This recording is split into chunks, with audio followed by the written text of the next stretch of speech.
Hello दोस्तों, मैं विनय कुमार और आज की कहानी है हैदराबाद की। तो कहानी में बने रहें अंत तक। हैदराबाद से एक औरत अपने दो साथियों के साथ एक गाड़ी में सवार होती है और इसके बाद लगभग 840 किलोमीटर का सफर तय करती है।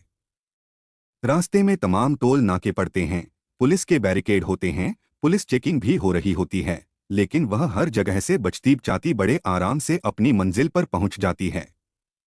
उस गाड़ी में एक लाश थी।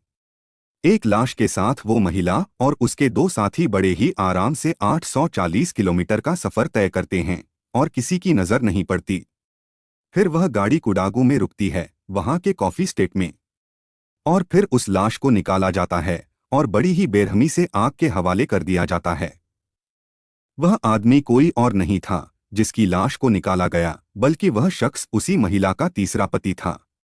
अब सोचिए, एक महिला अपने दो साथियों के साथ अपने पति की लाश को गाड़ी में भरती है, फिर इतना लंबा सफर तय करती है, जोखिम उठाती है और इसके बाद जाकर उस लाश को आग के हवाले कर देती है। तो आखिर ऐसा क्यों हुआ? इस औरत ने ऐसा क्यों किया? क्या वह कुछ छुपाना चाहती थी? और आखिर इसके पीछे इसका मकसद क्या था? आप अभी जो तस्वीरें देख सकते हैं, ये उसी महिला की तस्वीरें हैं। और साथ में जो एक और तस्वीर देख रहे हैं, वह शख्स है रमेश, जिसकी उम्र 54 साल थी। जो महिला है उसका नाम निहारिका है, उम्र 29 साल। अब आखिर क्या हुआ था इन दोनों के बीच? क्या रमेश की मौत एक्सीडेंटल थी या निहारिका ने उसका मर्डर किया? और इसके बाद पूरी कोशिश की कि क्राइम ऐसा लगे जैसे कुछ हुआ ही नहीं। दरअसल निहारिका के पिताजी बचपन में ही गुजर गए थे। इसके बाद उसकी मां ने दूसरी शादी कर ली। निहारिका जब बड़ी हुई तो 19 साल की उम्र में उसने पहली शादी कर ली। शुरुआत में सब कुछ ठीक चला, लेकिन धीरे धीरे हालात बिगड़ते गए। पति से झगड़े बढ़े और निहारिका ने तलाक ले लिया। उस समय निहारिका बेंगलुरु में रह रही थी। फिर उसकी मुलाकात हरियाणा के एक शख्स से होती है। उसने उससे दूसरी शादी कर ली और हरियाणा आ गई। लेकिन शादी के बाद उसने अपने पति के पैसे हड़प लिए, जिससे पति ने उसके खिलाफ एफआईआर दर्ज करवा दी। निहारिका को पुलिस ने गिरफ्तार कर लिया और उसे कुछ समय जेल में रहना पड़ा। कुछ समय बाद जब वह छूटी तो उसने तलाक लिया और वापस बेंगलुरु लौट आई। बेंगलुरु आकर उसे लगा कि उसकी जिंदगी में ऐसा इंसान होना चाहिए जो उसकी ज़रूरतें पूरी कर सके। इसलिए उसने मैट्रिमोनी साइट पर अपनी प्रोफाइल बनाई और सर्च करने के बाद उसकी मुलाकात रमेश से होती है, जो एक बिजनेसमैन था। रमेश और निहारिका ने शादी कर ली। शादी के बाद निहारिका को वह ऐशो आराम मिलने लगा जिसकी उसे चाह थी। रमेश के पास काफी पैसा था। वह एक रियल एस्टेट बिजनेसमैन था जिसके पास कई बंगले, गाड़ियां और तमाम प्रॉपर्टी थी। निहारिका को उसकी जरूरत की हर चीज आसानी से मिलने लगी और वह खुश थी। लेकिन फिर एक दिन रमेश ने 8 करोड़ की अपनी एक प्रॉपर्टी बेची, जिससे उसे 8 करोड़ रुपए मिले। यह सब निहारिका ने देखा। अब निहारिका को लगता है कि भले ही उसे सारी चीजें मिल रही हैं, वह घर और बंगलों का इस्तेमाल कर रही है, कार यूज कर पा रही है, उसके पास पैसे भी हैं, लेकिन कुछ हिस्सा उसके नाम भी होना चाहिए प्रॉपर्टी में। अब इसी सिलसिले में वह रमेश से कहती है कि उसने अभी जो प्रॉपर्टी बेची है, जिसमें उसे 8 करोड़ मिले हैं, वह उसे अपने नाम कर दे। इसके बाद रमेश साफ इनकार कर देता है, मना कर देता है। इस बात पर लगातार लड़ाई होती है। जब प्रॉपर्टी निहारिका को नहीं मिलती, जब वह 8 करोड़ रुपए हासिल नहीं कर पाती, तो उसे लगता है कि उसका पति सिर्फ उसे हिस्सा ही नहीं दे रहा, बल्कि उसका इस प्रॉपर्टी में कोई हक ही नहीं है। तब वह प्लान बनाती है कि क्यों न इसे रास्ते से हटा दिया जाए और इसके बाद जो प्रॉपर्टी है वह अपने आप उसके नाम हो जाएगी। बस यहीं से निहारिका प्लान बनाना शुरू कर देती है। इसके दो दोस्त थे, डॉक्टर निखिल और अंकुर राणा। अंकुर राणा बेंगलुरु में रहता था, तो निहारिका उससे बात करती है, उसे बताती है कि ऐसा प्लान है, हम पैसे बांट लेंगे, क्यों न वह अपने पति का कत्ल कर दे। अंकुर इसमें शामिल हो जाता है। इसके बाद वह अपने दूसरे दोस्त डॉक्टर निखिल से बातचीत करती है। वह भी राजी हो जाता है। जो तस्वीरें आप देख रहे हैं, वे दोनों वही लोग हैं। एक तरफ अंकुर राणा है और दूसरी तरफ डॉक्टर निखिल। जब ये सब लोग राजी हो जाते हैं तो प्लान के तहत क्योंकि रमेश कुछ दिनों के लिए बाहर गया हुआ था, वह हैदराबाद में नहीं था, इसलिए तय किया जाता है कि 3 तारीख को मर्डर का पूरा प्लान बनाया जाएगा। पूरी साजिश रच ली जाती है। यहाँ तक कि प्रॉपर तरीके से सब कुछ नोट डाउन किया जाता है कि किस रास्ते से निकलना है, कितने बजे निकलना है, कहाँ सीसीटीवी लगे हैं, बहुत सारी चीजों का ध्यान रखा जाता है। 3 तारीख को निहारिका अपने पति को कॉल करती है और कहती है कि जल्दी घर आ जाएं, हम कहीं बाहर चलेंगे।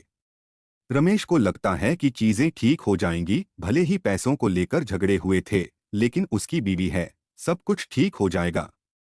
रमेश जब घर आता है तो निहारिका उससे कहती है कि चलिए गाड़ी निकालते हैं, कहीं बाहर चलते हैं।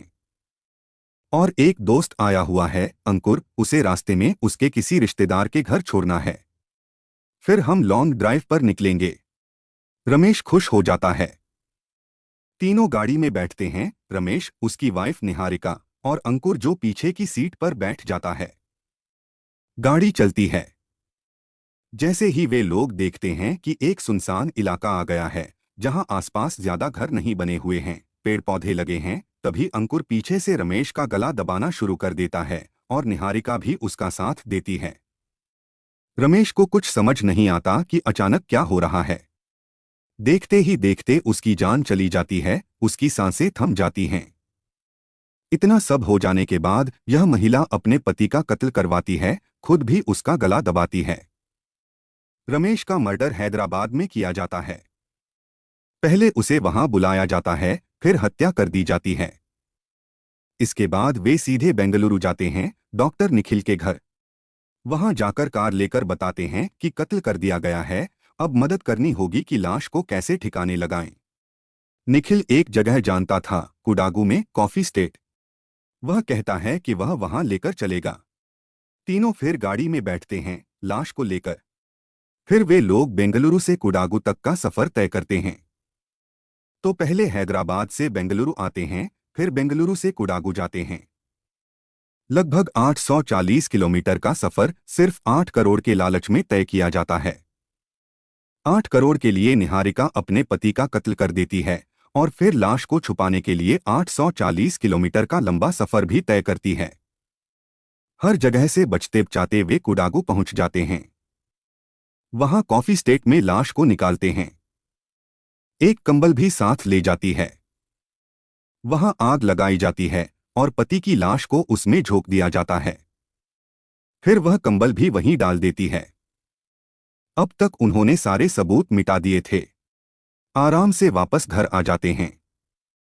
3 तारीख को कत्ल किया जाता है। इसके बाद महिला खुद पुलिस स्टेशन जाती है। अपने इलाके के पुलिस स्टेशन में जाकर वह अपने पति की गुमशुदगी की एफआईआर दर्ज कराती है। अब ऐसे में रमेश, जो उसका पति था, वह गायब हो चुका था। किसी को खबर भी नहीं थी, कोई पूछ भी नहीं रहा था। लेकिन 8 अक्टूबर को कुडागू की पुलिस को सूचना मिलती है कि एक व्यक्ति की जली हुई लाश मिली है। डेड बॉडी कॉफी स्टेट में पड़ी हुई है।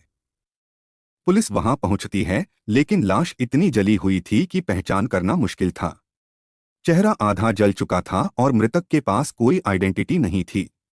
पुलिस के लिए सबसे बड़ा सवाल था कि आखिर यह लाश किसकी है। अब पुलिस इसके लिए उस इलाके के तमाम सीसीटीवी फुटेज इकट्ठा करती है। जितने भी सीसीटीवी थे, चाहे दिन के हों, रात के हों या दोपहर के, जितना भी डेटा इकट्ठा किया जा सकता था, पुलिस वह सब कलेक्ट करती है और लगातार निगरानी में रखती है। एक एक क्लिप चेक की जाती है। 10 दिन तक पुलिस टेक्निकल डेटा जुटाती है। 500 से ज्यादा सीसीटीवी फुटेज चेक किए जाते हैं। इसके बाद पुलिस को एक रेड कलर की गाड़ी दिखाई देती है। उस गाड़ी को देखने के बाद कुछ पुलिस वालों को उस पर शक होता है। फिर उस गाड़ी के नंबर प्लेट को ट्रेस किया जाता है। नंबर से पता चलता है कि यह गाड़ी रमेश के नाम पर रजिस्टर्ड है। अब पुलिस रमेश के बारे में जानकारी इकट्ठा करती है। उसके घर पहुंचती है। वहां तस्वीरें देखी जाती हैं। तब जाकर पता चलता है कि जिसकी लाश मिली है वह कोई और नहीं बल्कि रमेश ही है। जब पुलिस निहारिका से पूछताछ करती है तो वह बहुत रोना धोना शुरू कर देती है। कहती है, मेरी तो लाइफ बर्बाद हो गई, मेरा तो सब कुछ वही थे, अब मैं क्या करूंगी, कैसे जीऊंगी। यह सब देखकर पुलिस को शक जरूर होता है, लेकिन जब पुलिस आगे जांच करती है तो उन्हें पता चलता है कि महिला ने पहले ही अपने पति की गुमशुदगी की रिपोर्ट लिखवाई हुई है। इसलिए जो पहला शक बीवी पर जा रहा था वह हट जाता है। लेकिन पुलिस के पास कोई और विकल्प नहीं था। इसलिए परिस्थितियों को देखते हुए पुलिस सबसे पहले निहारिका से सवाल जवाब करती है। पूछताछ होती है, कब गए थे, कैसे आए थे, गाड़ी यहाँ कैसे मिली। इसमें तो हमें एक और शख्स दिख रहा है। निहारिका हर चीज से इनकार करने की कोशिश करती है, लेकिन जब उसका कॉल डिटेल निकाला जाता है तो पता चलता है कि वह दो लोगों से लगातार संपर्क में थी। वही दो लोग जिनके साथ उसने अपने पति की गुमशुदगी की रिपोर्ट दर्ज कराई थी। पुलिस उन तक पहुंचती है, उनकी डिटेल निकालती है। जब तीनों से पूछताछ की जाती है तो तीनों के बयान अलग अलग होते हैं।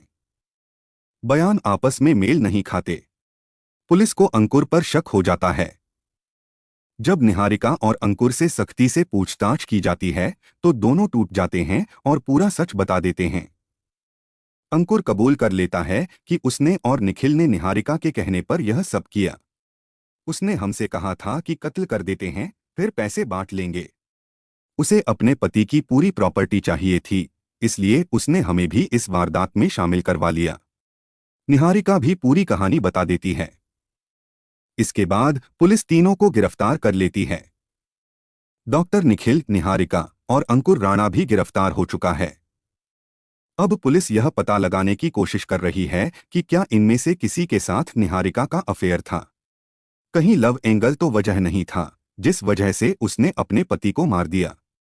क्योंकि अचानक से दो दोस्त किसी के लिए इतनी बड़ी वारदात में शामिल क्यों हो जाएंगे। पैसा बहुत बड़ी वजह हो सकता है, लेकिन पुलिस यह भी जांच कर रही है कि क्या निहारिका और उन दोनों के बीच कुछ खास संबंध थे, कोई अफेयर था या नहीं, या फिर सिर्फ 8 करोड़ रुपए ही इस मर्डर की वजह थे। हमें एक अहम सीख मिलती है, लालच और धोखे का कोई अंत नहीं होता। जब इंसान केवल पैसे और ऐशो आराम के पीछे भागता है तो वह सही गलत का फर्क भूल जाता है। रिश्तों की बुनियाद भरोसे और ईमानदारी पर टिकी होती है, लेकिन जब कोई अपने स्वार्थ के लिए किसी की जिंदगी तक छीनने को तैयार हो जाता है तो वह खुद भी एक खतरनाक जाल में फंस जाता है। कानून से कोई नहीं बच सकता। अपराध कितनी भी चालाकी से किया जाए, सच सामने आ ही जाता है। इसलिए जरूरी है कि हम लालच और गलत रास्तों से बचें और नैतिकता और ईमानदारी को अपनाएं। अगर आपको ऐसी सच्ची क्राइम स्टोरीज सुनने में दिलचस्पी है तो चैनल को लाइक, शेयर और सब्सक्राइब जरूर करें।